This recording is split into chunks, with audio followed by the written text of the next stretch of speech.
Fuera de mi propiedad ahora mismo. El millonario señaló la puerta con el dedo, mientras la empleada de limpieza embarazada retrocedía con los ojos llenos de lágrimas. No sabía que estaba echando a la persona equivocada. La mano de Rodrigo Montero temblaba de rabia, no por dolor, no por miedo, por asco. Eso era lo que sentía al ver a esa mujer parada frente al portón de su mansión con el vientre abultado y el uniforme manchado de productos de limpieza. «Te dije que no quería verte más aquí», repitió, bajando apenas un tono. «¿Acaso no entiendes español?»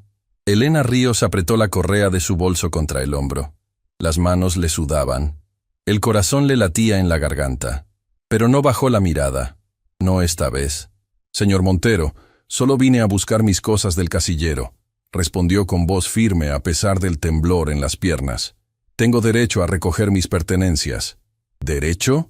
Rodrigo soltó una risa seca que cortó el aire como cristal. «¿Tú hablándome de derechos? Eres una empleada de limpieza. Tu único derecho es hacer lo que yo diga y desaparecer cuando ya no te necesite». Los guardias de seguridad observaban desde la garita.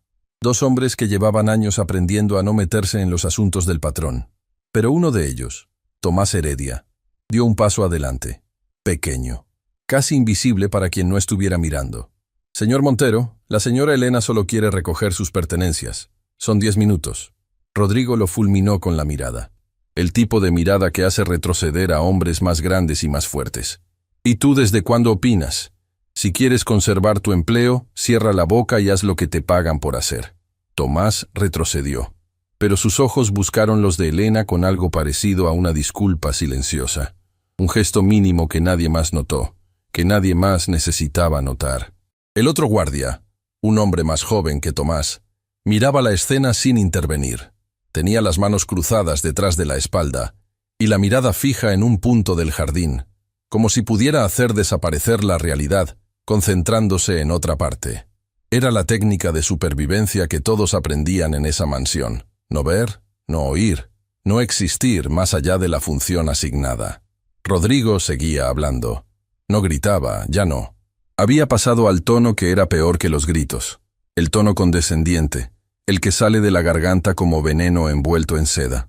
«¿Sabes lo que me molesta realmente?», dijo Rodrigo dando un paso hacia Elena.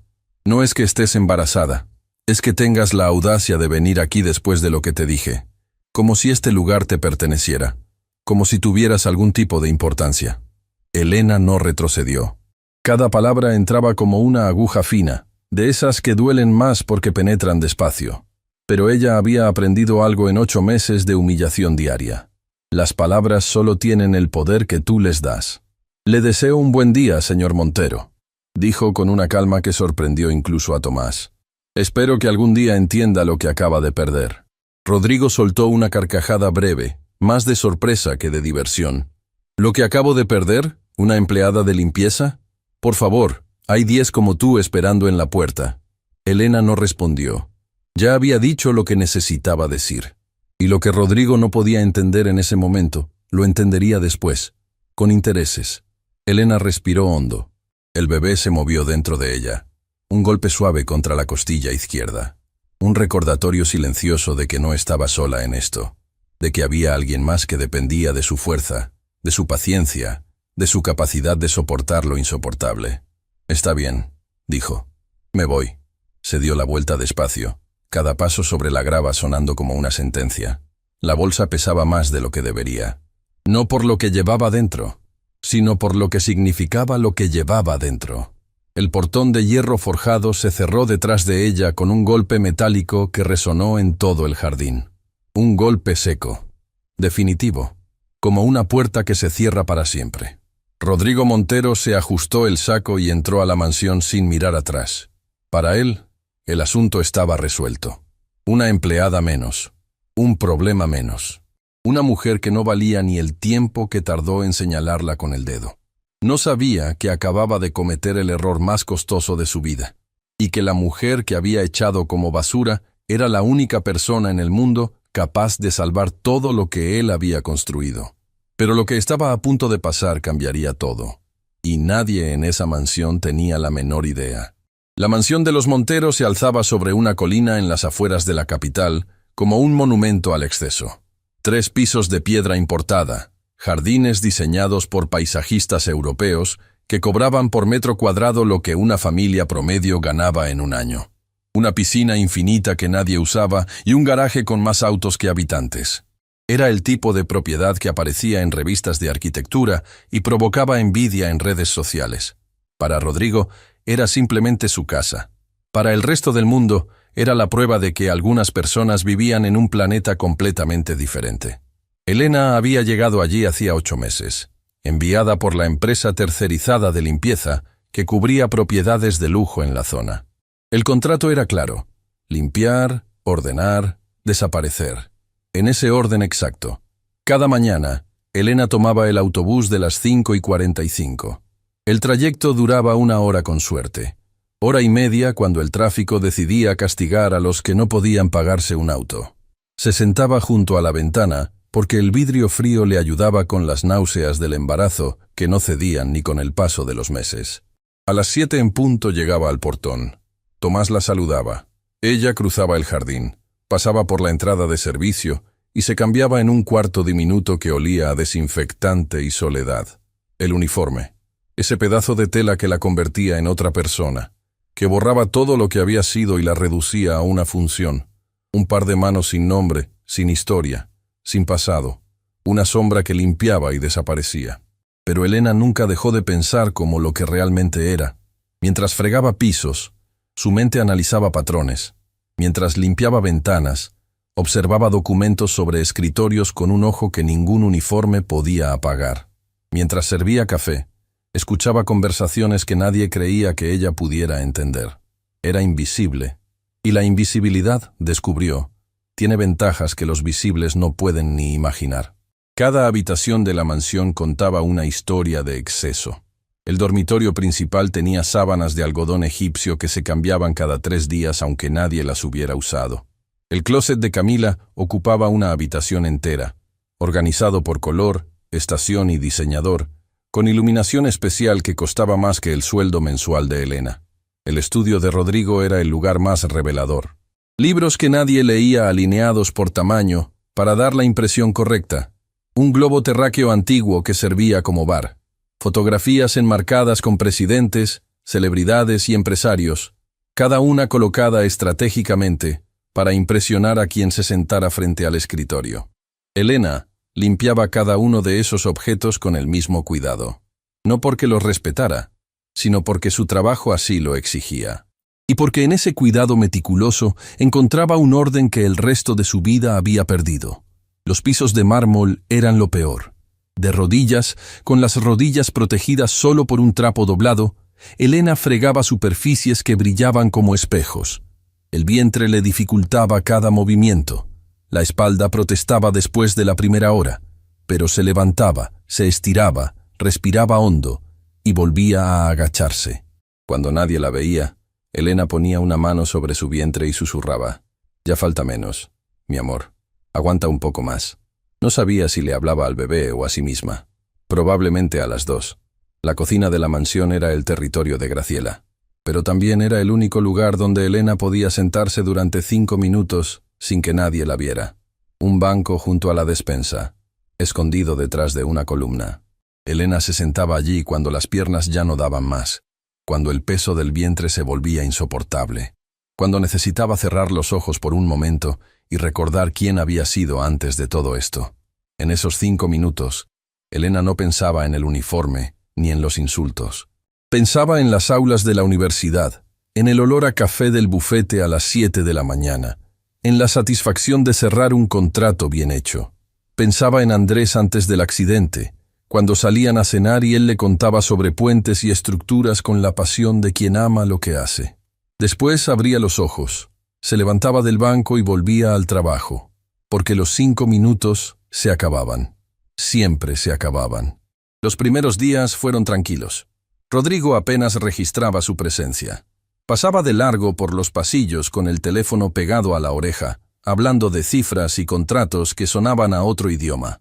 Su voz era un instrumento de poder, calibrada para intimidar sin necesidad de gritar. Su esposa Camila era otra historia.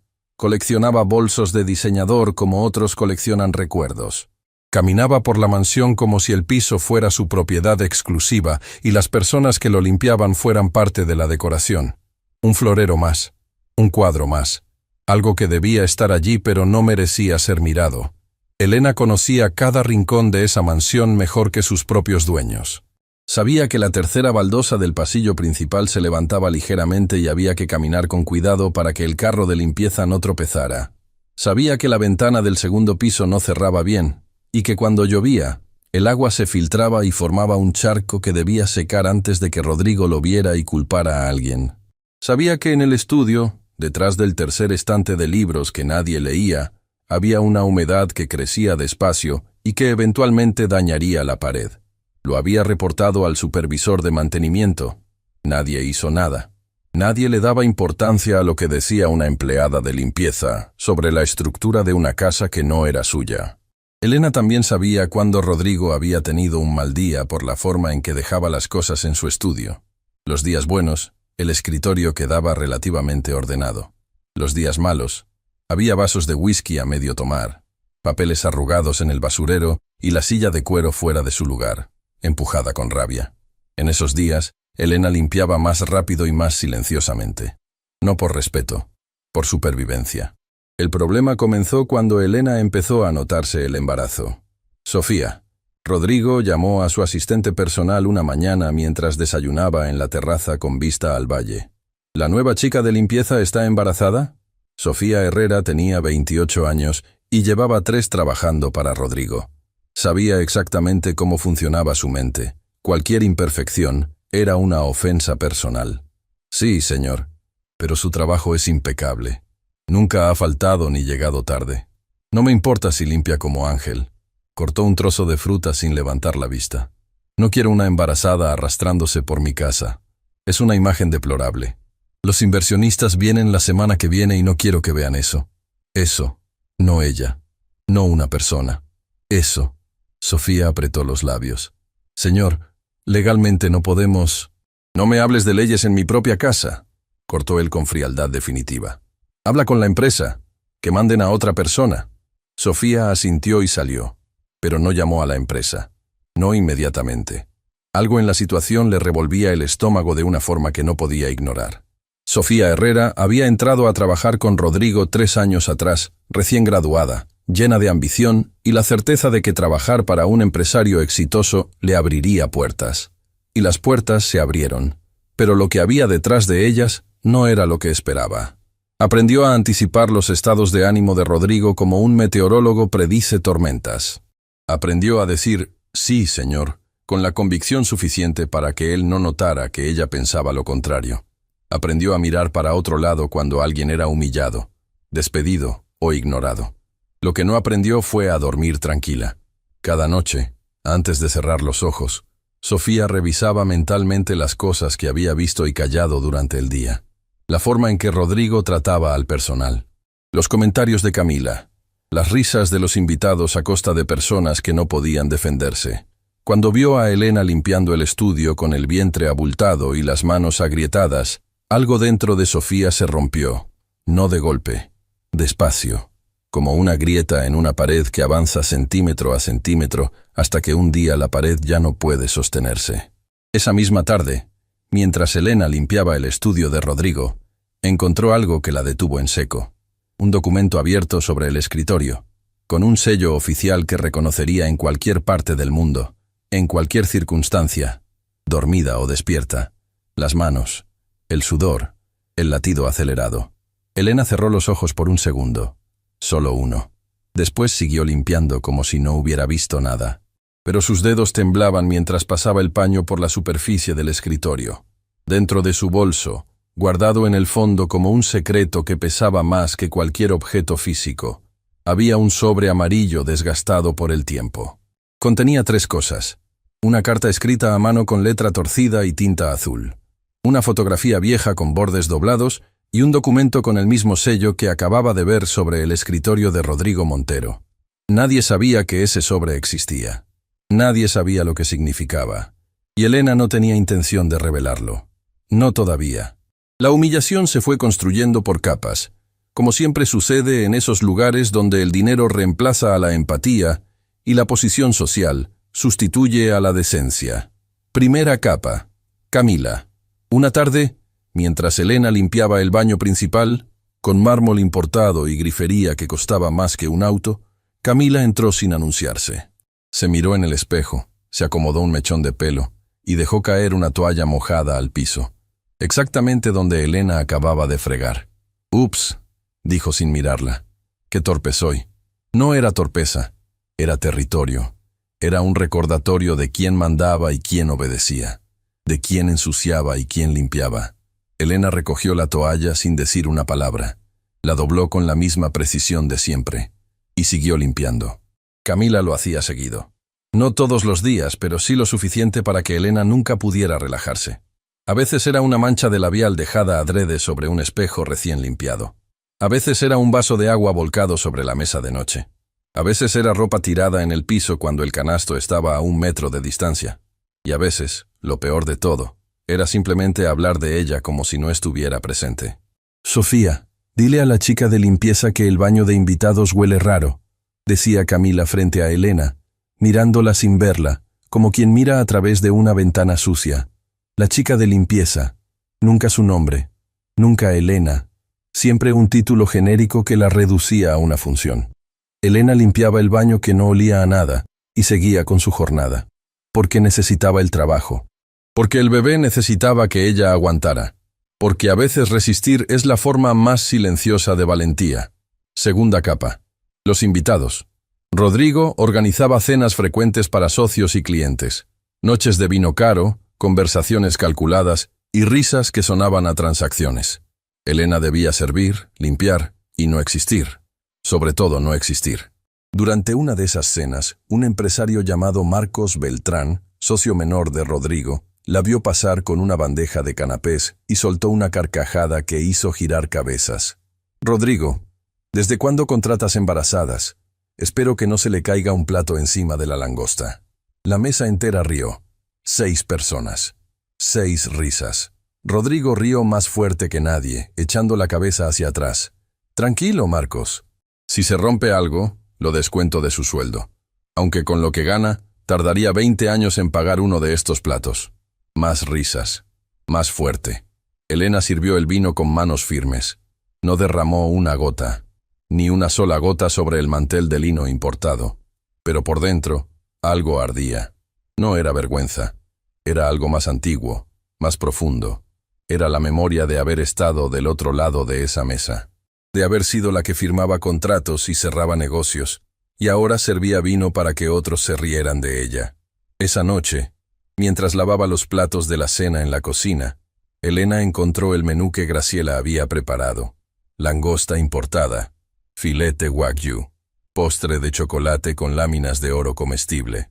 El costo de esa cena equivalía a 3 meses de su sueldo, 3 meses de trabajo, 3 meses de rodillas fregando pisos, 3 meses de insultos silenciosos y risas a sus espaldas. Todo eso cabía en una cena de 4 horas para 6 personas que ni siquiera terminaron sus platos. Elena lavó cada plato con cuidado. Los restos de comida que iban al basurero habrían alimentado a su familia durante una semana. No era resentimiento lo que sentía. Era una claridad fría, matemática, sobre cómo funcionaba el mundo en que vivía. Los invitados de Rodrigo siempre dejaban propina para el personal de servicio. Nunca se la daban directamente. La dejaban sobre la mesa, entre las copas vacías y las servilletas arrugadas, como si el dinero fuera una limosna y no una compensación. Elena nunca la tocaba. Graciela la recogía y la dividía entre los dos. Elena aceptaba su parte en silencio. Tercera capa. La que más dolió.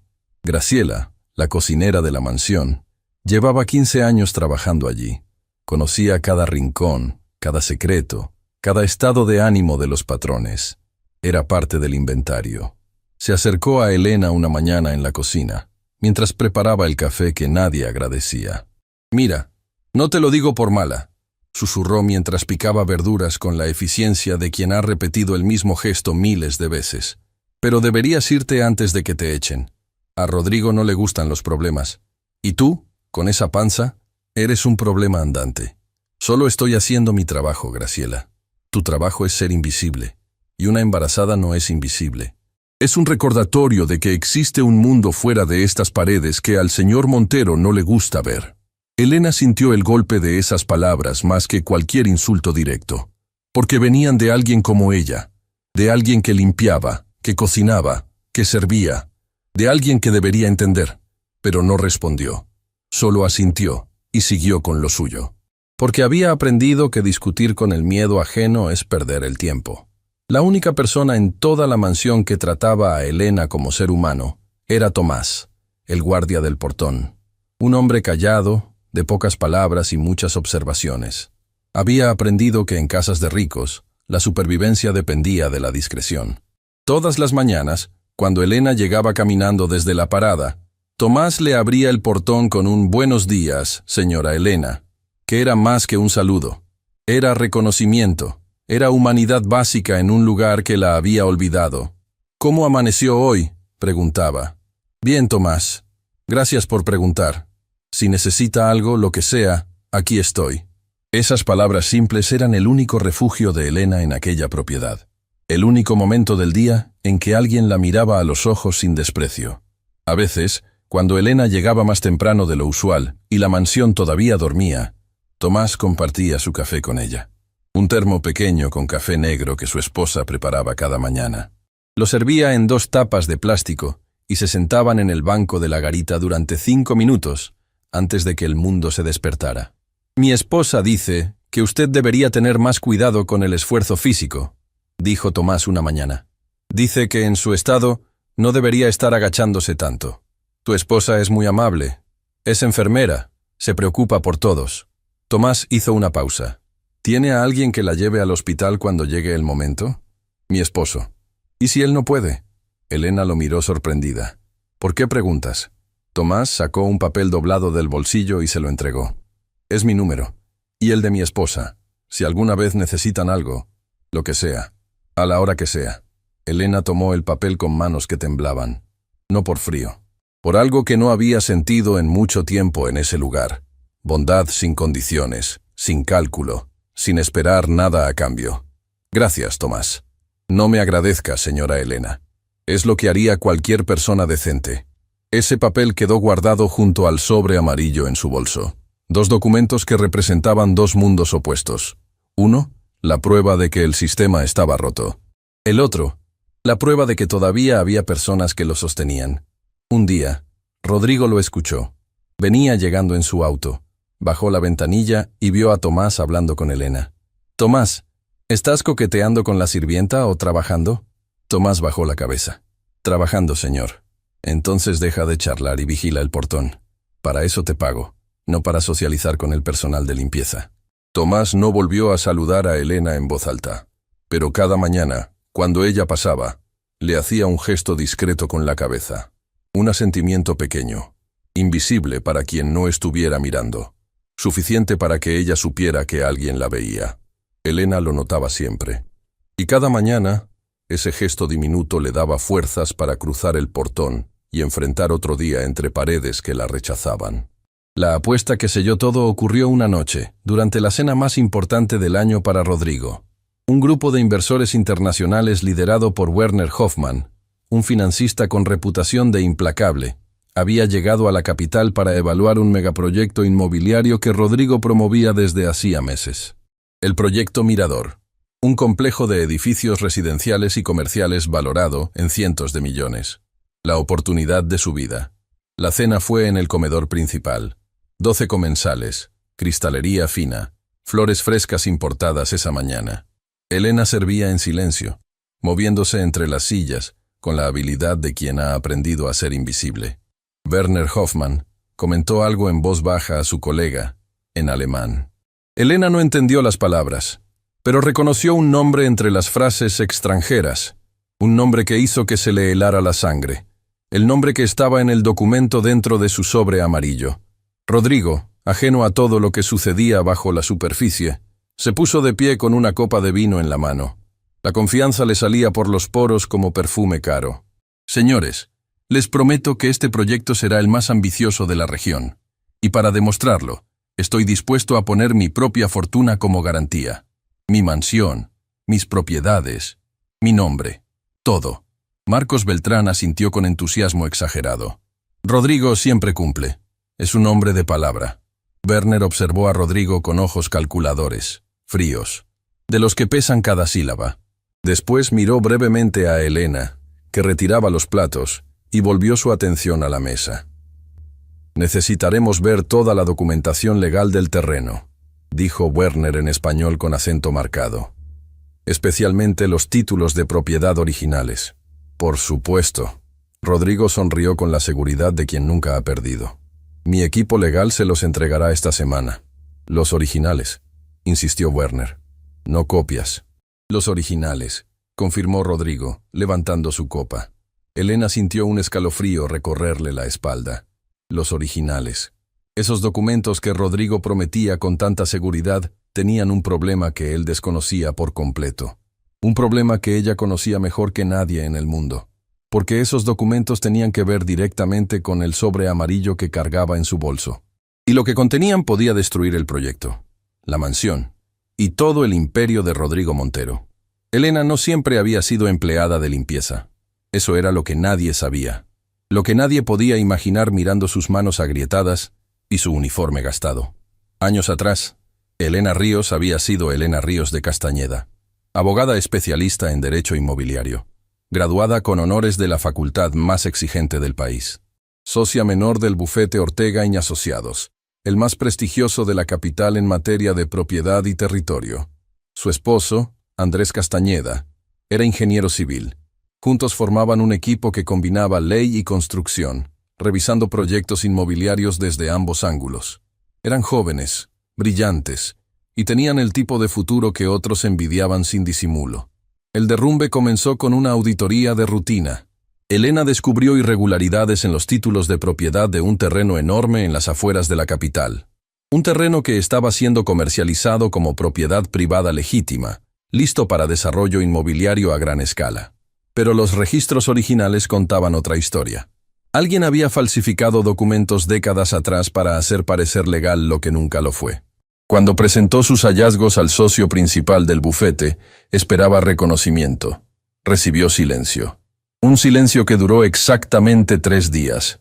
Después vinieron las presiones. Después las amenazas veladas. «Elena, deja esto en paz», le dijo el socio principal a puerta cerrada. «Hay gente muy poderosa detrás de este terreno. Gente que no acepta que le arruinen negocios.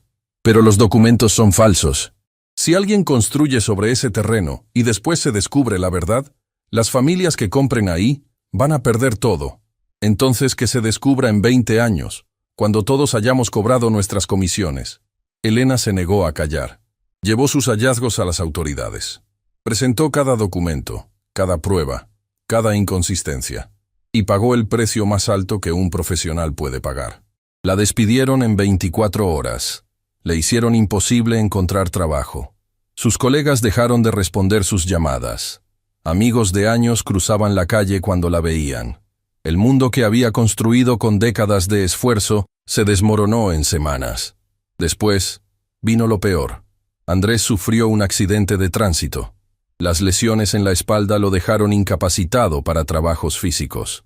Los gastos médicos, las terapias, los medicamentos, todo se acumulaba como una avalancha silenciosa que no dejaba tiempo para respirar. Andrés intentó trabajar desde casa como consultor, pero los dolores lo dejaban inmóvil durante horas. Los analgésicos nublaban su concentración. Las facturas seguían llegando. «Soy una carga», le dijo una noche a Elena, con la voz de quien ha repetido esa frase tantas veces en su cabeza que ya suena a verdad establecida. «Eres mi compañero», respondió Elena. «Las cargas se comparten, y esta la vamos a llevar juntos». Lo que Elena nunca le dijo era que a veces, en el autobús de las 5:45, lloraba en silencio mirando por la ventana. Que el peso de todo, el embarazo, el trabajo, la humillación, los documentos del sobre amarillo, a veces se volvía tan insoportable que tenía que recordarse por qué seguía adelante. El bebé se movía en esos momentos, como diciendo, «Yo soy la razón, estoy aquí, no te rindas». Los ahorros desaparecieron, las deudas crecieron, el departamento se volvió impagable. Elena, embarazada y sin ingresos, hizo lo único que podía. Aceptó el primer trabajo que no le pidiera referencias profesionales. Limpieza de propiedades de lujo. El uniforme le quedaba ajustado sobre el vientre. Los productos de limpieza le revolvían el estómago. Las rodillas le dolían al agacharse. Los pisos de mármol que fregaba de rodillas valían más que todo lo que poseía. Las náuseas eran peores por la mañana, cuando los productos de limpieza se mezclaban con el olor a desayuno que salía de la cocina de Graciela. Elena había aprendido a trabajar con el estómago revuelto, a respirar por la boca cuando el cloro se volvía insoportable, a hacer pausas breves en el cuarto de servicio cuando el mareo la alcanzaba. Nadie le preguntaba cómo se sentía. Nadie le ofrecía un vaso de agua. Nadie notaba cuando se apoyaba en la pared durante un segundo para recuperar el equilibrio antes de seguir fregando. El bebé crecía, y con él crecían las dificultades.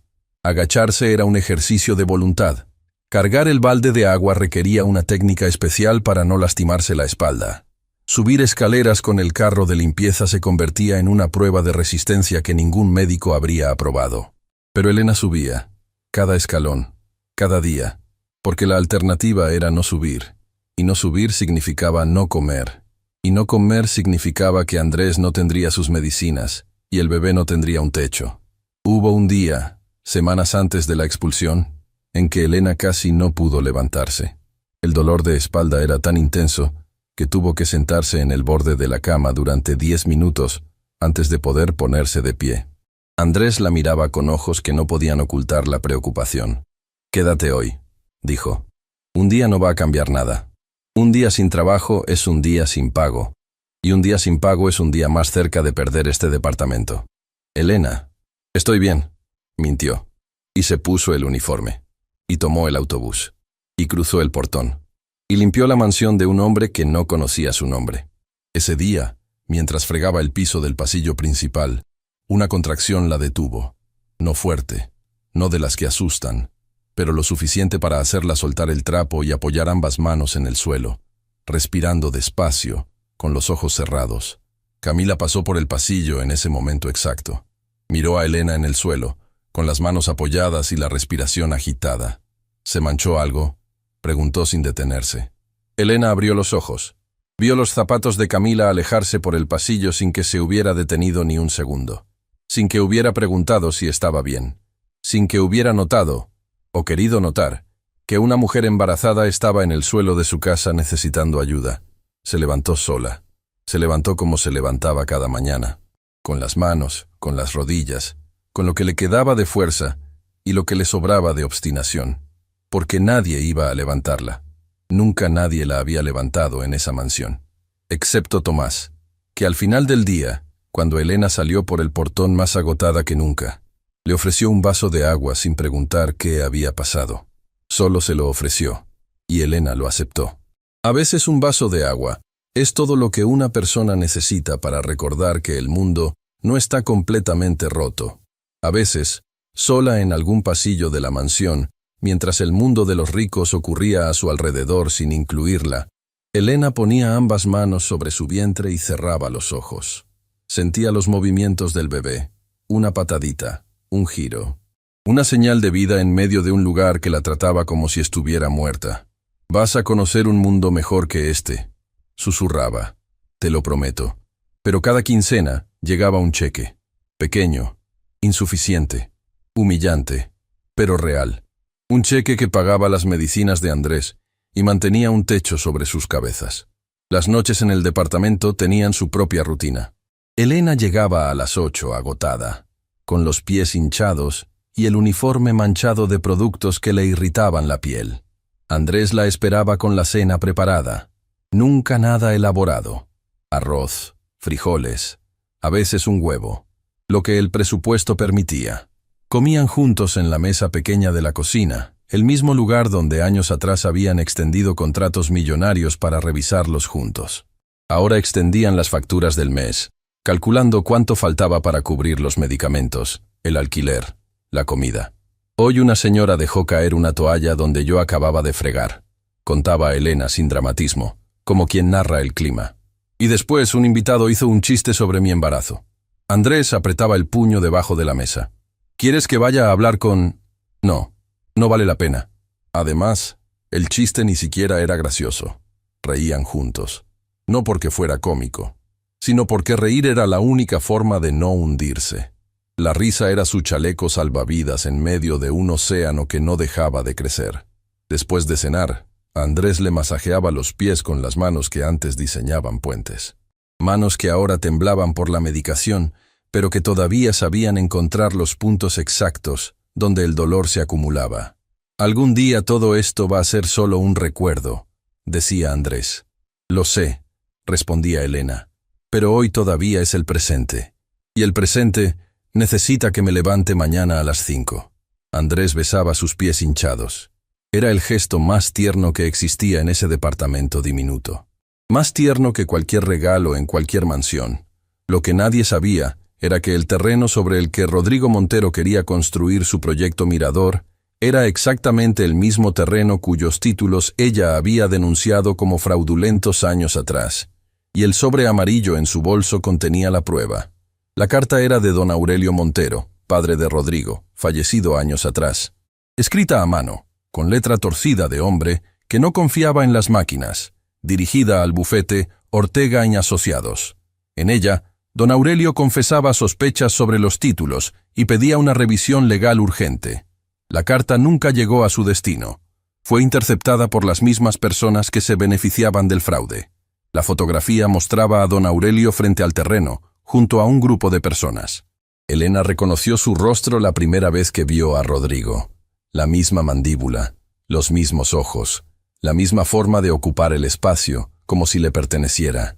Y el documento sellado era la evaluación legal original, la que probaba, con evidencia técnica irrefutable, que los títulos habían sido alterados. Elena no había buscado ese trabajo en la mansión Montero. La vida la puso allí por casualidad, por necesidad, por la ironía despiadada del destino. Pero una vez dentro, reconoció los documentos sobre el escritorio de Rodrigo y supo que el pasado la había encontrado. Ahora, expulsada del portón como una intrusa, caminando por la calle con su vientre pesado y su bolso más pesado aún, Elena sabía que tenía dos opciones: callar y dejar que Rodrigo construyera sobre arena movediza, esperando el colapso que arrastraría a cientos de familias inocentes, o hablar y arriesgar todo lo poco que le quedaba. El bebé se movió otra vez, un golpecito suave, como diciendo, decide. El departamento donde vivían Elena y Andrés cabía entero en el vestíbulo de la mansión Montero. Una habitación, una cocina que también era comedor, y un baño donde había que elegir entre cerrar la puerta o estirar las piernas. Andrés estaba sentado en la cama cuando ella llegó, la espalda apoyada contra la pared, los analgésicos sobre la mesita de noche. La vio entrar y supo inmediatamente que algo había pasado. ¿Te echaron?, preguntó sin rodeos. Me echó él personalmente, en el portón, frente a los guardias, señalándome con el dedo como si fuera una plaga. Andrés cerró los ojos. Elena, no quiero lástima, Andrés. Quiero pensar. Se sentó junto a él y sacó el sobre amarillo del bolso. Lo abrió y extendió los 3 documentos sobre la colcha con la misma precisión con la que antes extendía contratos sobre mesas de juntas. Es el mismo terreno, dijo. El proyecto que Rodrigo Montero está vendiendo a los inversores por cientos de millones es exactamente el terreno que yo denuncié. Los mismos títulos falsos, la misma estafa, y él no tiene idea. Andrés observó los papeles en silencio. Conocía esa historia. La había vivido junto a ella. ¿Qué quieres hacer? No lo sé. Si hablo, nadie me va a creer. Soy una empleada de limpieza embarazada contra un multimillonario con abogados de marca y contactos en todas partes. Pero tienes las pruebas. Tenía las pruebas hace años y no sirvieron de nada. Elena tomó una decisión que después reconocería como un error. Un error de orgullo, de creer que la verdad por sí sola era suficiente. Decidió ir directamente a las oficinas de Rodrigo. Sin intermediarios, sin plan, sin protección legal. Pensó que si le mostraba los documentos, él entendería el riesgo y detendría el proyecto. Al día siguiente, se presentó en las oficinas del Grupo Montero. Vestía la única blusa formal que le quedaba, estirada sobre el vientre, y cargaba el sobre amarillo contra el pecho. La recepcionista la miró de arriba abajo. Un escaneo rápido y definitivo. ¿Tiene cita? No. Pero necesito hablar con el señor Montero. Es urgente. Dígale que Elena Ríos necesita verlo sobre los títulos de propiedad del proyecto Mirador. Elena esperó en el vestíbulo durante 2 horas, sentada en una silla diseñada para ser incómoda. Nadie salió a buscarla. Nadie le ofreció agua. Nadie la miró. Cuando se levantó para irse, la recepcionista le dijo: «El señor Montero dejó dicho que no tiene interés en hablar con usted, y que si vuelve, llamará a seguridad». Elena salió del edificio con las mejillas ardiendo. No de vergüenza, de rabia contenida. El error le costó más de lo que imaginaba. Rodrigo, alertado por la visita, llamó a la empresa de limpieza y exigió que Elena fuera despedida definitivamente de todos los servicios. «Esa mujer está acosándome», dijo por teléfono. «Quiero que desaparezca de mi vida». La empresa obedeció sin preguntas. Elena perdió el único ingreso que tenía. Esa noche, sentada en la cocina con los documentos esparcidos sobre la mesa y las manos vacías, Elena lloró. No en silencio. Lloró con la garganta abierta, con el cuerpo entero, como no lo hacía desde que era niña. Andrés la abrazó sin decir nada. A veces las palabras estorban, pero al día siguiente algo cambió.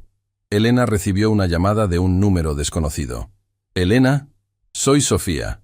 Sofía Herrera, la asistente de Rodrigo. ¿Cómo conseguiste mi número?» «No importa, no puedo hablar mucho», dijo Sofía en voz baja. «Pero necesito que sepas algo. Los inversores alemanes pidieron una auditoría independiente de los títulos. Rodrigo está nervioso, muy nervioso, y su equipo legal no sabe qué hacer». «¿Por qué me llamas a mí?» Sofía dudó. «Porque el día que te echó, vi algo en tu cara que no era miedo. Era algo más. Y después, cuando fuiste a la oficina y mencionaste los títulos de propiedad, supe que tú sabes algo que nadie más sabe.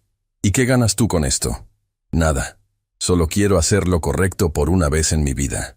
Llevo 3 años diciendo que sí a todo y mirando para otro lado. Ya no quiero ser esa persona». La línea se cortó. Elena pensó en lo que significaba esa llamada. Sofía tenía empleo estable, salario decente, un jefe que podía destruir su carrera.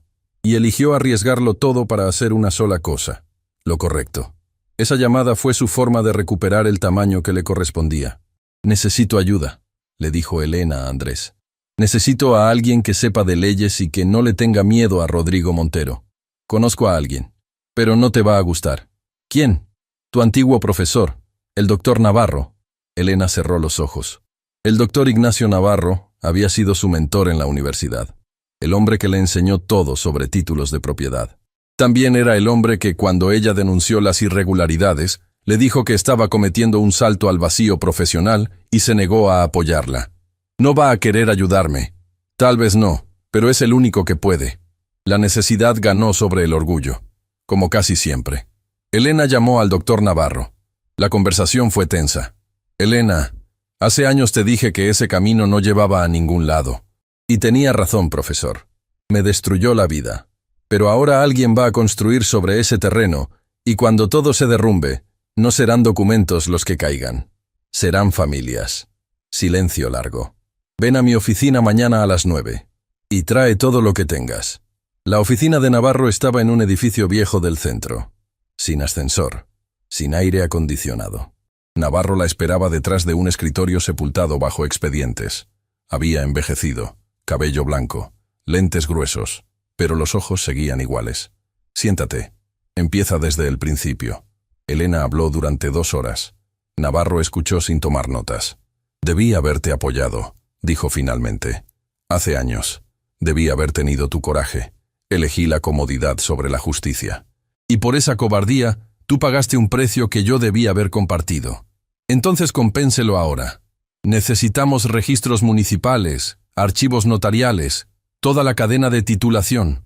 Las semanas siguientes fueron las más intensas de la vida de Elena. Trabajaba en la oficina de Navarro durante el día. Por la noche, organizaba hallazgos mientras Andrés la obligaba a descansar. «Elena, son las 2 de la mañana. Falta un registro. Si encuentro la escritura original, puedo demostrar exactamente en qué punto se falsificó la cadena. Puedes encontrarla mañana. El bebé necesita que duermas. 10 minutos más». Fue en una de esas noches cuando encontró lo que buscaba: la escritura original del terreno, registrada décadas atrás. Y en esa escritura estaba la restricción que alguien se encargó de borrar de los registros posteriores. «Lo tengo», susurró. «Andrés, lo tengo. Es la prueba definitiva. Es más que eso. Puedo rastrear quién eliminó la restricción y cuándo». Elena cerró los ojos. El alivio era tan grande que le dolía el pecho. Ahora sí van a tener que escuchar. 2 semanas de trabajo intenso. Elena y Navarro revisaron cada documento, cada fecha, cada firma. El caso era irrefutable. «Esto no solo puede detener el proyecto», dijo Navarro. «Puede llevar a prisión a quien ejecutó la falsificación». «¿Quién la ejecutó?» «Un notario que ya murió. Pero quien usó esos documentos falsos para comercializar el terreno fue Aurelio Montero, el padre de Rodrigo. Don Aurelio no sabía que eran falsos. La carta que tengo lo demuestra. Él mismo sospechó y pidió una revisión. Pero alguien interceptó esa carta. Alguien dentro de tu antiguo bufete se aseguró de que la verdad nunca llegara. Mientras tanto, en las oficinas del Grupo Montero, la crisis se aceleraba como un tren sin frenos. Werner Hoffmann y sus auditores encontraron inconsistencias en la documentación. Números que no cuadraban. Registros que se contradecían. «Rodrigo», Werner habló por teléfono con tono glacial. «Hay discrepancias serias en los registros. Necesito una explicación antes de que mi equipo presente su informe». Rodrigo caminaba de un lado a otro en su estudio. El mismo estudio que Elena había limpiado durante meses. «Werner, son errores administrativos menores. Mi equipo dice que no son menores. Dice que son estructurales». Rodrigo llamó a su abogado, Leonel Fuentes, un hombre que había construido su carrera diciendo que sí a todo. «Rodrigo, esto no se puede arreglar con un par de llamadas. Hay problemas reales, del tipo que puede anular toda la transacción y posiblemente involucrar cargos de fraude». Marcos Beltrán apareció con cara de funeral. «Los inversores quieren una reunión de emergencia. Mañana. Están hablando de retirarse. Todo. La mansión. Las propiedades. El nombre. En juego». Rodrigo se sentó en su estudio con la puerta cerrada. El mismo estudio donde Elena había limpiado durante 8 meses. Donde ella había descubierto los documentos que ahora amenazaban con destruirlo todo. Miró el escritorio donde trabajaba cada día. La superficie de caoba que Elena fregaba con paño húmedo y producto especial, cuidando de no mover los papeles, de no dejar marcas. Ella conocía ese escritorio mejor que él. Conocía cada mancha, cada marca, cada documento que pasaba por allí. Y él no conocía ni su nombre completo. Rodrigo abrió un cajón y encontró una botella de whisky que guardaba para celebraciones. La destapó y se sirvió un vaso con manos que temblaban. No era celebración, era refugio. Pensó en su padre, en don Aurelio, en las veces que su padre intentó hablarle sobre los negocios y él le contestó con impaciencia: «Papá, yo sé lo que hago.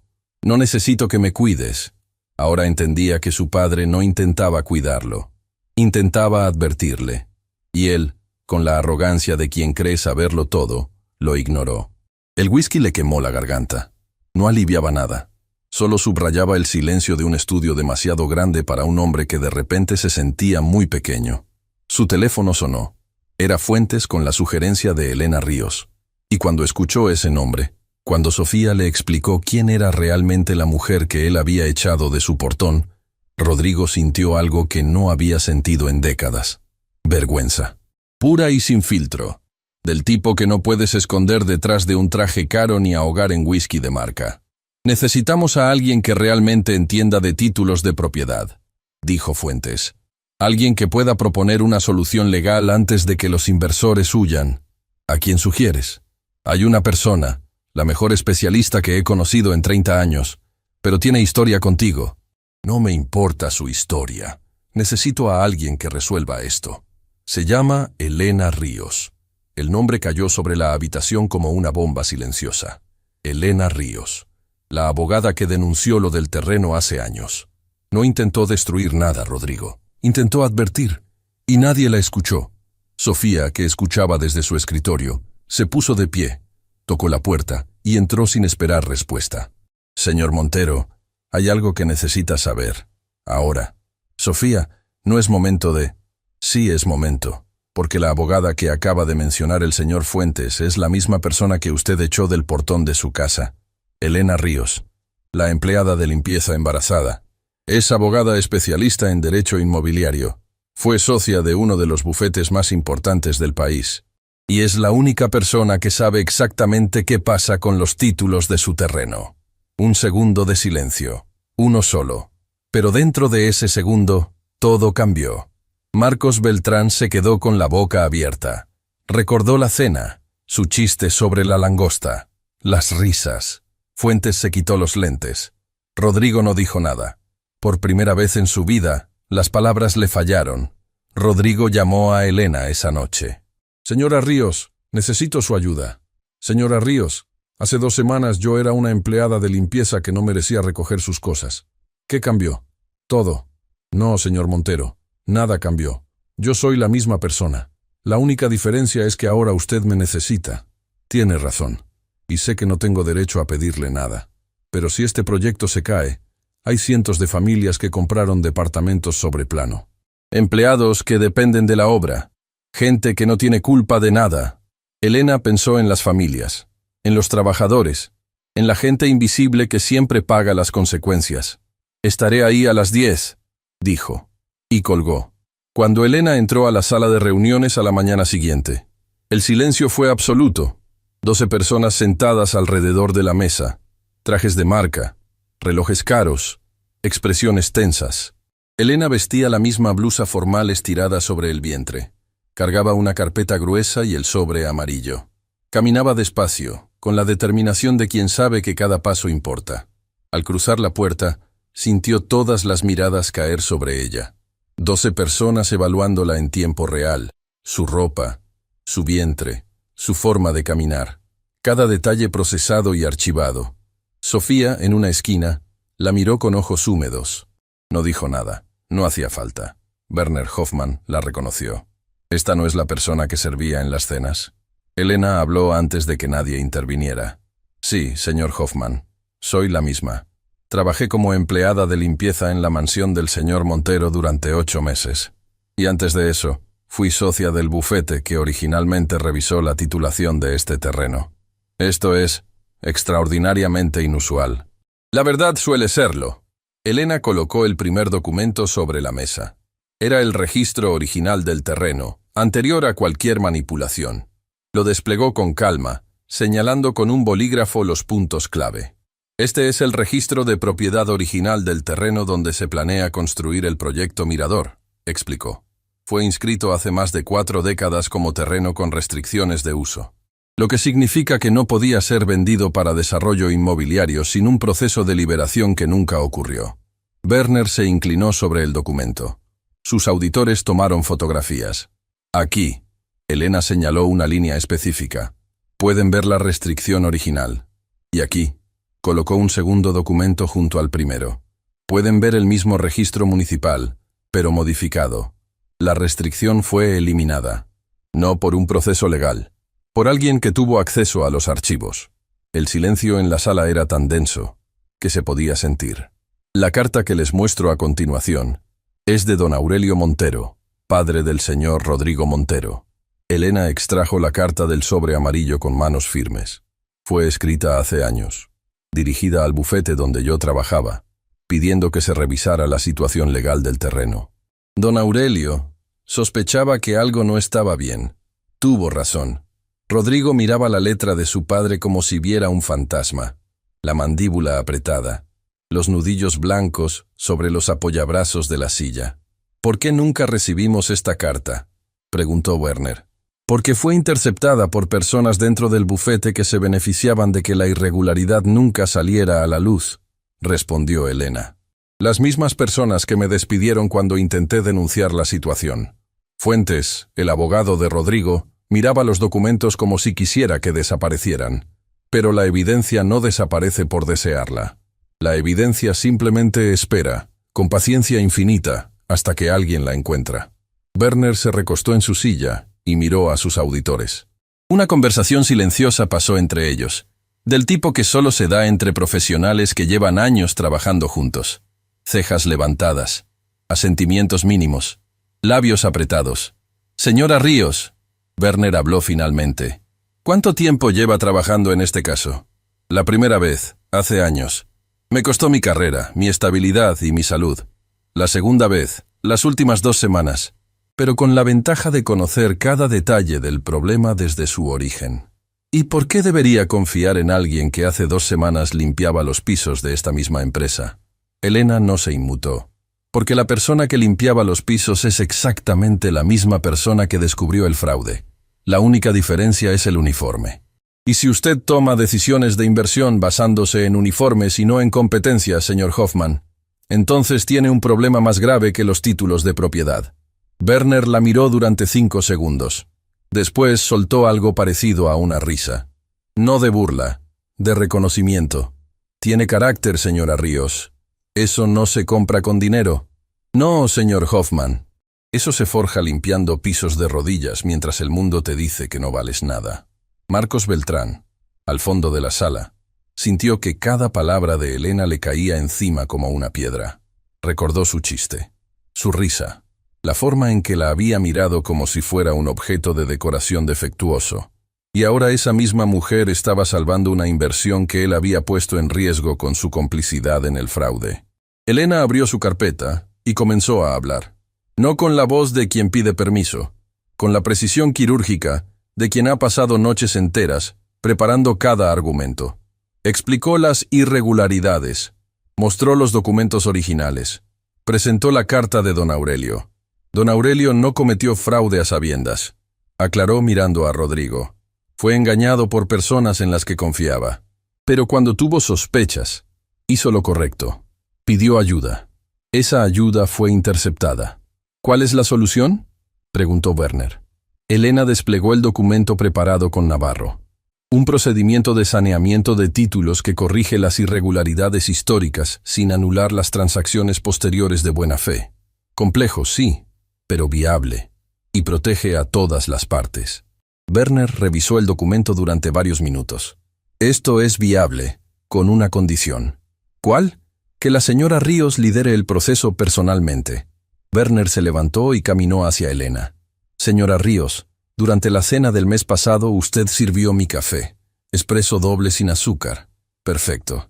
En ese momento asumí que usted era lo que su uniforme decía. Eso habla muy mal de mí y de todos en esa mesa. Se giró hacia los demás. La persona con más carácter en toda esta operación fue la que servía el café. Todos miraron a Rodrigo. El colapso comenzó. Negación. Nuestro equipo legal puede... Su equipo legal no detectó el problema en años, cortó Werner. La condición no es negociable. Defensa. Werner. Seguramente podemos encontrar un esquema que no dependa... No. Colapso.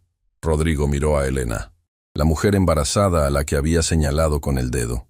La mujer de la que se había burlado en cenas. Señora Ríos, dijo con voz despojada de arrogancia. ¿Aceptaría liderar el proceso? Elena dejó que el silencio hiciera su trabajo. Acepto, pero no por usted. Por las familias que compraron departamentos confiando en que alguien había hecho bien su trabajo. La apuesta pública había sido cobrada. Y el precio era más alto que cualquier cifra en un contrato. La noticia se esparció como fuego seco. Alguien en la reunión grabó un fragmento. El momento exacto en que Werner preguntó si Elena era la misma mujer que servía el café. 22 segundos de video. Suficientes para incendiar Internet. Sofía rechazó todas las llamadas de periodistas. Pero en su departamento, esa noche, sintió algo que llevaba años sin experimentar.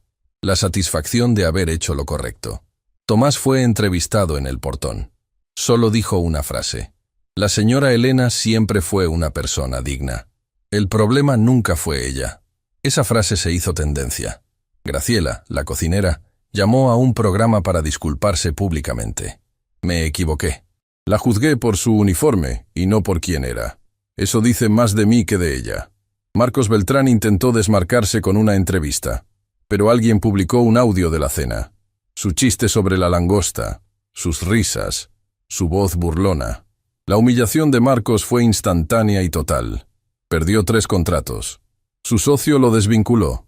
Su esposa lo dejó semanas después. No por el escándalo, sino porque el escándalo le mostró quién era realmente. ¿Así trataste a esa mujer?, le preguntó mientras empacaba. ¿Te reíste de ella mientras te servía la comida? Marcos no supo qué responder. porque no había respuesta buena para una pregunta que expone la verdad desnuda. Lo que Marcos nunca admitiría públicamente era que él había sabido sobre las irregularidades del terreno desde el principio. No los detalles legales, no los documentos falsificados, pero sí la sensación de que algo no cuadraba. Lo había ignorado porque el negocio era demasiado bueno, las comisiones demasiado generosas, las preguntas demasiado incómodas. Durante meses, mientras Elena servía el café y él se burlaba de su embarazo, Marcos manejaba en secreto las transferencias que ocultaban los pagos a los intermediarios del fraude. Cada risa suya era un disfraz, cada chiste, una cortina de humo. La investigación posterior revelaría que Marcos había recibido más de 20 transferencias durante los últimos años, todas provenientes de cuentas vinculadas al esquema de falsificación de títulos. Era el eslabón que conectaba el fraude original con el proyecto actual. Y había estado sentado en la mesa, riendo a carcajadas, mientras la única persona que podía desenmascararlo les servía la cena. La ironía no se le escapó al fiscal que revisó el caso. «Es poético», dijo a su equipo mientras archivaba las pruebas contra Marcos. El tipo que más se burlaba de ella era el que más tenía que temerle. Marcos fue citado a declarar. No compareció. Se fue del país una noche sin despedirse de nadie. El pasaporte sellado en un aeropuerto lejano fue la última huella que dejó en una historia que él mismo ayudó a crear. Rodrigo se encerró en su estudio durante 3 días. Camila intentó hablar con él. «Rodrigo, todo el mundo está hablando de nosotros. Lo sé. ¿Qué vas a hacer?» Lo que debía haber hecho desde el principio. Escuchar. La presión llegó de todos los frentes. Clientes preocupados. Socios exigiendo reuniones. El banco pidiendo informes. Una semana después, una empleada doméstica tocó la puerta de Elena. «Señora Elena, vi su historia en la televisión. Hoy le pedí a mi patrona que me llamara por mi nombre. Y lo hizo». Elena la invitó a pasar. Hablaron 1 hora. Sobre trabajo, dignidad, las revoluciones pequeñas que nadie ve pero que cambian el mundo. La historia no era solo suya. Era de todos los que alguna vez fueron tratados como si no existieran. Los días que siguieron a la viralización fueron extraños para Elena. La mujer que durante 8 meses había sido invisible de repente era el centro de atención de un país entero. La transición fue violenta, como pasar de una habitación oscura a un campo abierto bajo el sol del mediodía. Periodistas acampaban frente a su edificio. El vecino del segundo piso, un hombre que nunca la había saludado en 2 años, bajó a decirle que estaba orgulloso de vivir en el mismo edificio que ella. La señora del kiosco de la esquina le regaló un jugo y se negó a cobrarle. «Para la señora abogada», dijo con una sonrisa de oreja a oreja. «La vi en la tele». «Bien hecho». Elena agradeció el jugo y subió a su departamento sintiéndose como una extranjera en su propia vida. Andrés la esperaba con el televisor apagado y las cortinas cerradas. «¿Cómo te sientes?», preguntó. «Como si me hubieran puesto un foco encima y no supiera dónde esconderme». «No tienes que esconderte, Elena». «Lo sé. Pero durante 8 meses aprendí a ser invisible. Y resulta que ahora no sé cómo ser visible sin que me duela». Andrés se acercó y la abrazó. Aurora se movió entre ellos, como protestando por la falta de espacio. «Vas a aprender», dijo Andrés, «como aprendiste todo lo demás». Elena apoyó la cabeza en su hombro. El departamento era pequeño. Las cortinas estaban cerradas. Afuera, el mundo hablaba de ella. Pero adentro, en ese espacio diminuto que olía a arroz y a medicinas, estaba todo lo que importaba. Una tarde, semanas después, Rodrigo apareció en la oficina de Navarro. Sin aviso, sin armadura. Elena lo vio entrar. «Señor Montero». «Rodrigo», corrigió. «Ya pasamos el punto de los formalismos». Se sentó frente a ella. El escritorio entre los dos era pequeño, lleno de papeles. «Vine a hablar de algo que no tiene que ver con el proyecto. Mi padre me habló de esos títulos una vez», comenzó, y su voz sonó distinta. «Yo tenía 20 y pocos años. Me dijo que algo no le cuadraba en los papeles del terreno». «¿Y qué le dijiste?» «Que dejara de preocuparse. Que los abogados se encargaban de todo». Mi padre murió sin saber que alguien había encontrado exactamente lo que él sospechaba. Que una abogada joven arriesgó todo para hacer lo correcto. Y que la destruyeron por ello. Elena sintió los ojos humedecerse. No por ella, por don Aurelio. No te destruí personalmente, dijo Rodrigo, pero soy parte del sistema que lo hizo. Y después, cuando te tuve frente a mí durante 8 meses, te traté como si fueras un estorbo. Peor que un estorbo. Un estorbo embarazado que arruinaba la estética de tu casa perfecta. Y eso dice todo sobre quién era yo. No necesito tu redención, Rodrigo. Necesito que hagas algo útil con lo que aprendiste. ¿Qué tienes en mente? Los empleados de limpieza, los guardias, la cocinera, todas esas personas invisibles para ti. Empieza por ahí. Y una cosa más, la carta de tu padre, mereces leerla. Elena le entregó la carta. Rodrigo la leyó en silencio. Cuando terminó, las lágrimas corrían por sus mejillas. Él sabía que algo estaba mal, y trató de arreglarlo, como tú puedes hacer ahora. Rodrigo dobló la carta con cuidado y la guardó en el bolsillo interior del saco, contra el pecho, donde debió haber estado siempre. ¿Alguna vez pensaste en vengarte?, preguntó antes de irse. Cada día durante 8 meses, mientras limpiaba tu escritorio y veía los mismos sellos que arruinaron mi vida. ¿Y por qué no lo hiciste? Porque la venganza solo hubiera destruido a más gente inocente.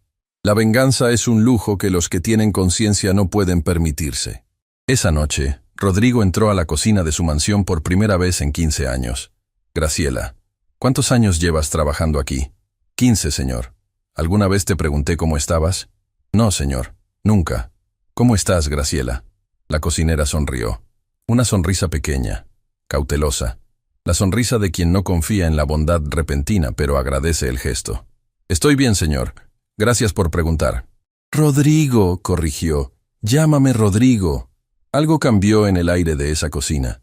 Algo pequeño, casi invisible, como los gestos de Tomás en el portón. Las consecuencias para Rodrigo fueron concretas e inmediatas. El consejo directivo del Grupo Montero exigió reestructuración completa. Rodrigo aceptó sin pelear. Leonel Fuentes fue reemplazado por un equipo legal independiente. Marcos Beltrán fue desvinculado cuando la auditoría reveló que había facilitado la falsificación original cobrando comisiones que nunca declaró. La ironía fue perfecta. El hombre que se burlaba de Elena era cómplice del fraude que ella había denunciado. Rodrigo vendió 3 de sus autos y donó el dinero a un fondo de asistencia legal para trabajadores despedidos injustamente. ¿Estás seguro?, Camila le preguntó. Nunca estuve más seguro de algo. ¿Y la mansión? La mansión se queda, pero va a servir para algo más que impresionar a gente que no vale la pena impresionar. Semanas después, una parte de la mansión fue habilitada como centro de orientación legal gratuita para trabajadores. Elena lo supo por Sofía. Rodrigo nunca lo mencionó. No buscaba aplausos. Buscaba reparar. Tomás fue ascendido a jefe de seguridad del Grupo Montero, no por haber defendido a Elena, sino porque durante años había demostrado la única cualidad que importa: integridad. El día que firmó su nuevo contrato, llamó a su esposa. «Mi amor», dijo con la voz quebrada, «nos va a ir bien, te lo prometo». Rodrigo revisó los contratos de cada empleado de limpieza, seguridad y mantenimiento de todas sus propiedades. Aumentó salarios, incluyó seguro médico, garantizó protección laboral para embarazadas. No lo anunció, simplemente lo hizo. El primer cambio visible fue en los pasillos de las oficinas del Grupo Montero. Rodrigo contrató a una consultora de recursos humanos para evaluar las condiciones laborales de todo el personal de base. Los resultados fueron devastadores. Empleados de limpieza sin acceso a baños dignos. Guardias con turnos que excedían lo legal. Personal de mantenimiento sin equipos de protección adecuados. ¿Cómo es posible que nadie haya reportado esto?, preguntó Rodrigo durante la presentación de resultados. La consultora lo miró con una mezcla de profesionalismo y franqueza. Lo reportaron, señor Montero, múltiples veces. Los reportes fueron archivados por su Departamento de Recursos Humanos como asuntos de baja prioridad. Rodrigo sintió el estómago encogerse. Baja prioridad. Las condiciones de vida de las personas que mantenían funcionando su empresa eran de baja prioridad. Esa misma semana, cada reporte fue atendido. Cada condición fue corregida. Cada empleado de base recibió una carta personal, firmada por Rodrigo, disculpándose por las condiciones y detallando los cambios implementados. ¿Es necesaria la carta?, preguntó el nuevo director de Recursos Humanos. Es lo mínimo, respondió Rodrigo. Lo mínimo que nunca hicimos. Aurora nació un martes por la noche. en el hospital público, no en una clínica privada.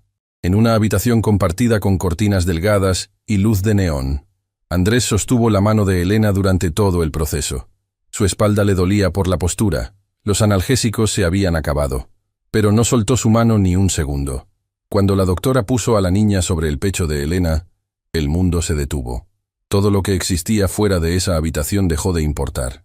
Los títulos de propiedad, el proyecto millonario, Rodrigo Montero, todo se convirtió en ruido lejano. Solo existía esa cara pequeña, arrugada, perfecta.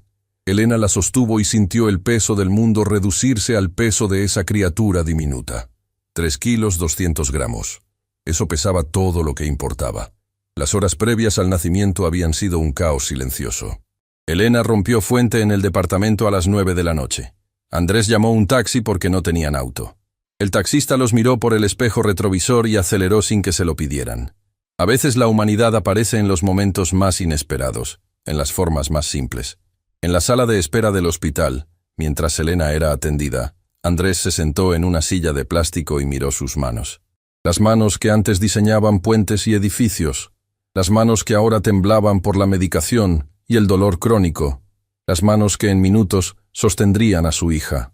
Pensó en todo el camino recorrido, en la Elena que conoció en la universidad, brillante y segura, en la Elena que lloraba en la cocina después de perder su último empleo, en la Elena que se ponía un uniforme cada mañana y salía a enfrentar un mundo que la trataba como si no existiera. Y pensó en la Elena que había entrado a una sala de reuniones llena de hombres poderosos y les había demostrado, con documentos y dignidad, que el uniforme no define a la persona.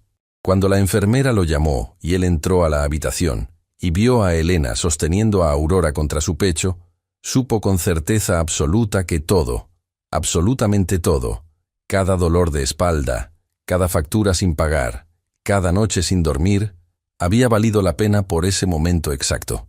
La doctora sonrió. Es una niña fuerte, como su madre.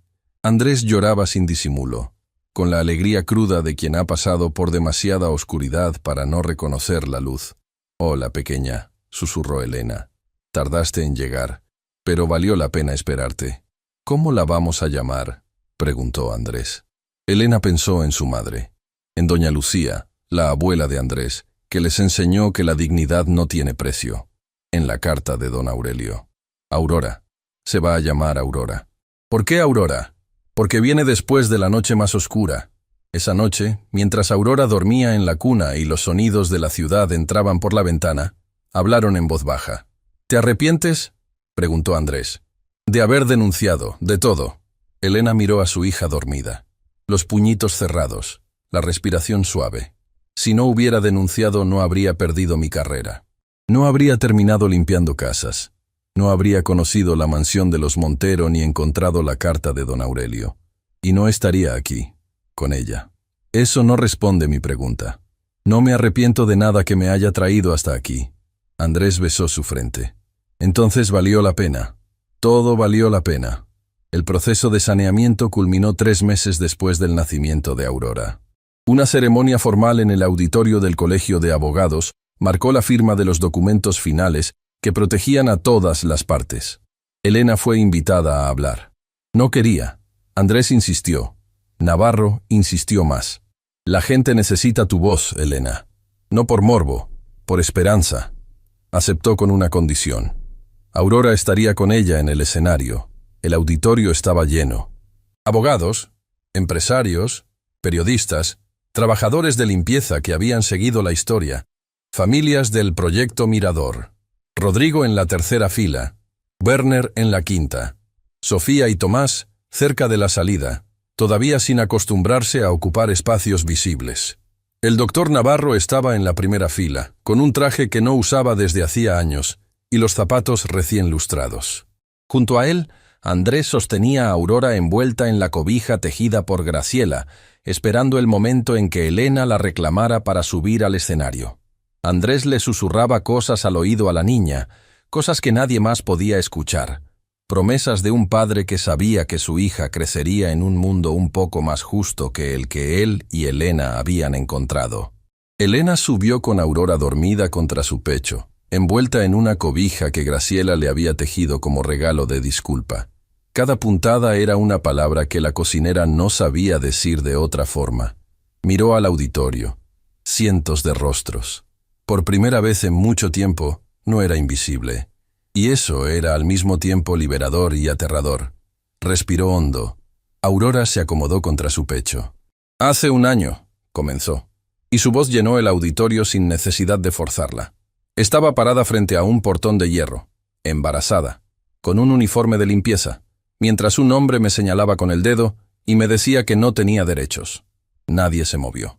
En la primera fila, una estudiante de Derecho grababa con su teléfono, no para viralizarlo, para mostrárselo a su madre, que trabajaba como empleada doméstica y que siempre le decía que estudiara para no terminar como ella. Quería que su madre supiera que no había vergüenza en limpiar, que la vergüenza estaba en despreciar a quien limpia. En la quinta fila, Werner Hoffmann escuchaba con la mandíbula apretada, no de tensión, de la emoción que los hombres como él han aprendido a contener, pero que a veces se desborda por los bordes. Pensó en su propia madre, que limpiaba oficinas en Frankfurt cuando él era niño, que lo llevaba con ella porque no tenía con quién dejarlo, que le decía, mientras él hacía la tarea sentado en un pasillo: «Estudia, Werner, estudia para que nunca tengas que hacer lo que yo hago». Pero nunca le dijo que lo que ella hacía fuera indigno. Nunca. Y él, en algún punto del camino hacia el éxito, olvidó esa distinción. Ese momento fue el más difícil de mi vida. No por la humillación, aunque dolió. No por el miedo, aunque lo sentí.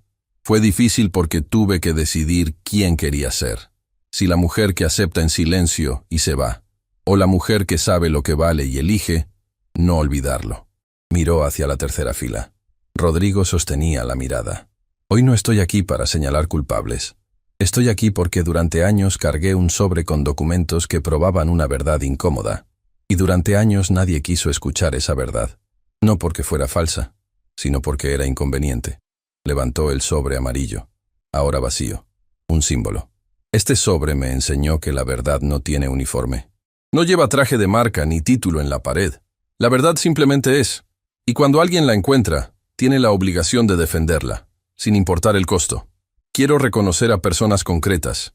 A Sofía Herrera, que arriesgó su empleo para hacer una llamada que cambió todo. La valentía no siempre es pública. A veces es un susurro en un teléfono». Sofía se llevó la mano a la boca. A Tomás, que nunca dejó de saludarme con dignidad, que cada mañana me recordaba que existía. A veces un gesto pequeño sostiene a una persona más que 1000 palabras grandes. Tomás miró al suelo, abrumado. Su esposa le apretó la mano. Tomás nunca había estado en un auditorio antes. Nunca había sido nombrado en público. Nunca había sido reconocido por algo que para él era simplemente lo natural. Tratar a las personas con la dignidad que merecen. Su esposa, sentada a su lado, lloraba sin disimulo. Ella sabía lo que ese nombre en el escenario significaba. Sabía de las mañanas que Tomás salía de casa preocupado por la señora Elena. De las noches en que le contaba cómo el patrón humillaba a la gente del servicio. De la impotencia de querer hacer más y no poder. «¿Ves?», susurró ella apretándole la mano. «Tu bondad importó. Siempre importó». Tomás tragó saliva y asintió. No confiaba en su voz para responder. Al doctor Ignacio Navarro, que tuvo la honestidad de admitir que se equivocó y la valentía de corregirlo.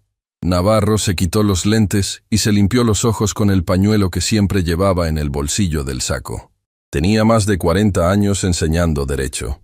Había formado a cientos de abogados. Había publicado libros que se usaban como referencia en toda la región. Pero ninguno de esos logros pesaba tanto como el hecho de haber fallado a su mejor alumna cuando más lo necesitaba. Y ninguno de esos logros lo hacía sentir tan orgulloso como haberla ayudado ahora, aunque fuera tarde, aunque fuera insuficiente, aunque nada pudiera borrar los años perdidos. La tardanza no borra el acierto, le había dicho Elena semanas atrás, cuando él se disculpó por enésima vez. Lo que importa es que llegaste. Navarro guardó esa frase como un tesoro. La repetiría en cada clase, en cada conferencia, por el resto de su carrera. Porque era verdad, y porque la verdad, como Elena le había enseñado, no tiene fecha de vencimiento. Y quiero reconocer a Rodrigo Montero. Un murmullo recorrió el auditorio. No por lo que hizo mal, que fue mucho, sino por lo que hizo después. por leer la carta de su padre y dejar que le doliera, por aceptar que necesitaba ayuda de la misma persona que había despreciado. Eso requiere un tipo de coraje que no se enseña en ninguna escuela y que no se compra con ningún cheque. Ahora quiero hablar a dos grupos. Primero, a quienes alguna vez fueron tratados como invisibles, a las que limpian pisos de rodillas, a los que cuidan portones bajo el sol, a las que cocinan sin que nadie les dé las gracias. Yo fui una de ustedes durante 8 meses. Caminé con el uniforme puesto y el orgullo guardado en el bolsillo. Aprendí que la humillación no viene de abajo, viene de arriba, de los que creen que el dinero les da derecho a pisar a otros. No lo tiene, nunca lo tuvo. Quiero decirles que su trabajo tiene valor, que su presencia importa, que nadie tiene derecho a hacerlos sentir menos por el uniforme que llevan. La dignidad no se negocia, se ejerce, cada día. En la parte trasera, 3 mujeres con uniforme de limpieza se tomaron de las manos. Y segundo, a quienes tienen el poder. Miren a las personas que limpian sus oficinas, miren a quienes cuidan sus casas, miren a quienes sirven su café. No les pido que les regalen nada, les pido que los vean, porque detrás de cada uniforme hay una historia que no conocen. Y esa historia puede ser más extraordinaria que la suya. El silencio que siguió fue el tipo de silencio que cambia algo dentro de las personas.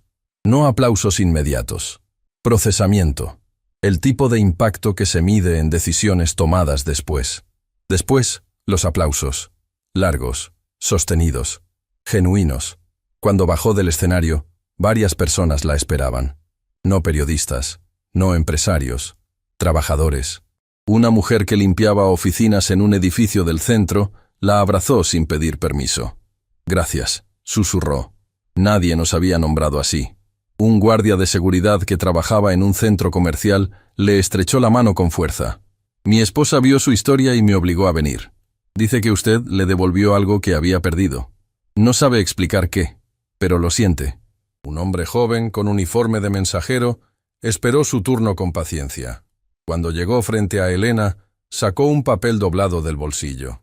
«Es de mi madre. Trabaja como empleada doméstica desde que tengo memoria. No pudo venir, pero me pidió que le trajera esto». Elena desdobló el papel. Era una nota breve, escrita con letra temblorosa. «Señora Elena, hoy me siento menos sola. Gracias por recordarle al mundo que existimos». Elena apretó el papel contra su pecho, junto a Aurora, junto al sobre amarillo vacío, junto a todo lo que había perdido y todo lo que había encontrado. Rodrigo la observaba desde lejos. No se acercó. No buscó protagonismo. Solo observó la fila de personas que esperaban para agradecer a una mujer que él había echado de su portón con el dedo señalándola. Y en esa imagen, en esa fila de uniformes y manos ásperas y ojos agradecidos, vio con brutal claridad todo lo que había estado mirando sin ver durante años. Elena bajó del escenario con Aurora despierta, mirando las luces con ojos enormes, como si supiera que había nacido en un mundo que su madre estaba ayudando a arreglar. En los días siguientes al discurso, Elena recibió cientos de cartas. Cartas de papel, escritas a mano, enviadas por correo postal como si fueran reliquias de otra época. Venían de todo el país, de mujeres que limpiaban casas, de guardias de seguridad, de cocineras, jardineros, conductores, personas cuyo trabajo era mantener el mundo funcionando sin que nadie les diera las gracias. Cada carta contaba una historia. Cada historia era diferente en los detalles pero idéntica en el fondo. Alguien que trabajaba en silencio, que era tratado como invisible, que cargaba un secreto o un sueño o una capacidad que nadie se molestaba en descubrir. Elena leyó cada una. Tardó semanas. Pero las leyó todas, porque cada carta era un espejo. Cada firma temblorosa al final de la página era la firma de alguien que, como ella, se negaba a creer que el uniforme definía su valor. Guardó las cartas en una caja junto al sobre amarillo. 2 colecciones de verdades que el mundo prefería ignorar, pero que existían, que seguían existiendo a pesar de todo. El efecto fue más allá de un video y un discurso. El Colegio de Abogados creó un programa de asistencia legal gratuita para trabajadores despedidos injustamente. Lo llamaron Programa Aurora. Werner Hoffmann incluyó una cláusula en todos sus contratos futuros. Evaluación obligatoria de condiciones laborales de todo el personal, incluyendo subcontratados. Internamente la llamaron la cláusula Elena. Sofía dejó su puesto y se inscribió en la Facultad de Derecho. Si Elena pudo ser abogada y empleada de limpieza al mismo tiempo, yo puedo ser estudiante y trabajadora. Tomás implementó un protocolo: saludar por nombre a cada empleado del edificio. Si conoces el nombre de alguien, decía a los nuevos guardias, ya no puedes tratarlo como si no existiera. El doctor Navarro publicó un artículo académico sobre el caso, enfocado en las fallas éticas del sistema. Fue adoptado como lectura obligatoria en 3 facultades de Derecho. Graciela se volvió voluntaria del centro legal en la mansión. Cocinaba café y galletas para las personas que esperaban turno. Solo café y galletas, decía. Pero las personas asustadas se sentían menos solas con algo caliente en las manos.